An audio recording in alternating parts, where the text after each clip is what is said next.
Welcome to MyCounselor.Online. I'm Josh Spurlock, and today we're talking about the top 10 reasons why married women don't want sex. So oftentimes in marriage relationship and couples that come into my office, there's a conflict, or at least part of the conflict in the marriage is a disconnect in terms of sexual desire. And there's frustration, there's tension for a husband and wife as a husband's initiating sex, wanting to initiate sex, but the wife doesn't seem as interested in or just doesn't feel that same desire to connect. And that tension leads to conflict and distance within the relationship. And they'll come into my office and say, we know that this is an issue, but we don't know why it's an issue or what to do about it. And so I've written this article just to give you 10 points that are common things that I see coming into my office as reasons why folks have a disconnect or difficulty in their sexual relationship. Give you a heads up on that. But most of them, if not all of them, relate back to the basic pleasure principle. And the pleasure principle is this: we desire to do that which we enjoy. We do not desire to do what we don't enjoy.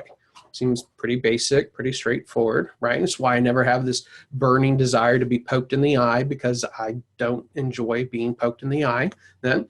But if we enjoy something, we want to pursue that. If there's a food that we eat, we really enjoy that food and the taste of it, and it's pleasurable for us to eat that food, then we get cravings to eat more of that food and enjoy that. Likewise, if we eat a food and it's just not good to us, doesn't taste me, or it's bland, and it's kind of like, take it or leave it. We don't ever have cravings for that kind of food. And so that's an example of our taste template and how cravings and that pleasure principle plays out. It does the same and plays out a very similar way within our sexual template, our sexual relationship, that if we are not enjoying our sexual experiences, we're not going to desire sexual experiences.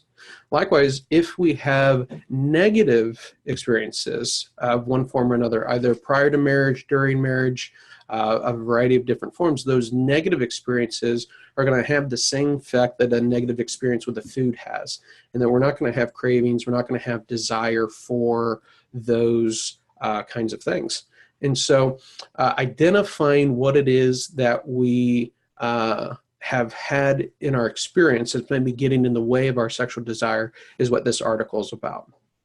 So each of these points, there's a full article written on each one that dives into detail about how those things come about and what to do to overcome those obstacles. And so we're going to look at fatigue. In a way, physical fatigue takes away from a woman's ability to enjoy connecting sexually, because fatigue influences women a lot more than it does men. We're going to take a look at the way difficulties with the hormone cycle can get in the way of sexual enjoyment and desire. Anorgasmia, the inability or difficulty to experience orgasm, it prevents a woman from being able to enjoy a sexual experience to its fullest, which then gets in the way of desiring those experiences. Lack of emotional connection with a spouse, how that takes away from and causes sex to be not appealing, not enjoyable. And then how do we go about addressing that? How do we make that better? We're going to look at pain, as pain is a significant block to desiring to connect sexually. If you feel physical pain when trying to connect, the body is going to say, no, don't go there. You don't want that. It's bad. It hurts. And so playing through the pain or just kind of going through the motions of connecting sexually can be very damaging to a sexual relationship. And so we're going to take a look at why you might experience pain and what to do about those things. We're also going to look at trauma, different forms of negative events, negative emotional experiences that you might have in your life that then shape the way you feel about sex and whether you desire it or don't desire it.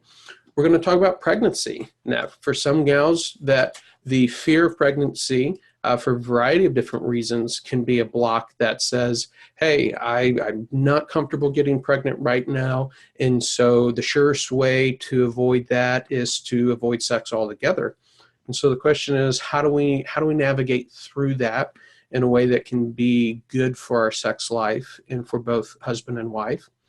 We're going to talk about body self-consciousness, because if you don't feel comfortable with your body, if you're uncomfortable with your looks, you're not at ease in your own skin, that's going to get in the way of you being able to be naked with your spouse, be relaxed, and enjoy your sexual relationship. So we're going to troubleshoot, how do we work through that and have it be a positive thing.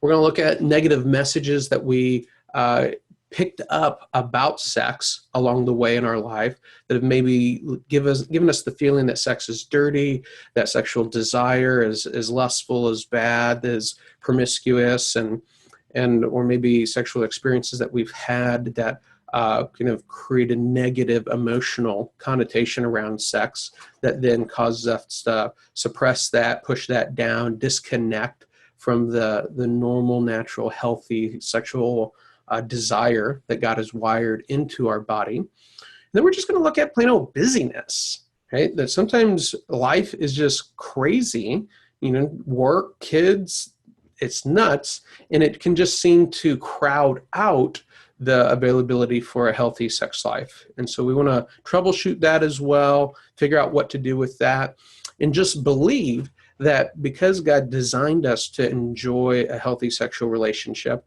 that He's going to help us troubleshoot all of these different areas so that we can enjoy the sexual relationship that He's designed us for, and it can be a positive thing for us as a couple then. You can find all of these articles at MyCounselor.Online, as well as some videos and articles on other subjects. MyCounselor.Online is professional help for life's toughest challenges. If you want to go a little bit further beyond the articles, you can connect with a counselor there also, either online or in person at one of our offices. To stay up to date on all the information that we're creating and putting out for your benefit, you can subscribe to our YouTube channel or sign up to receive a weekly email that has all the latest content that we have created. Until the next time we get together, be blessed and keep loving life.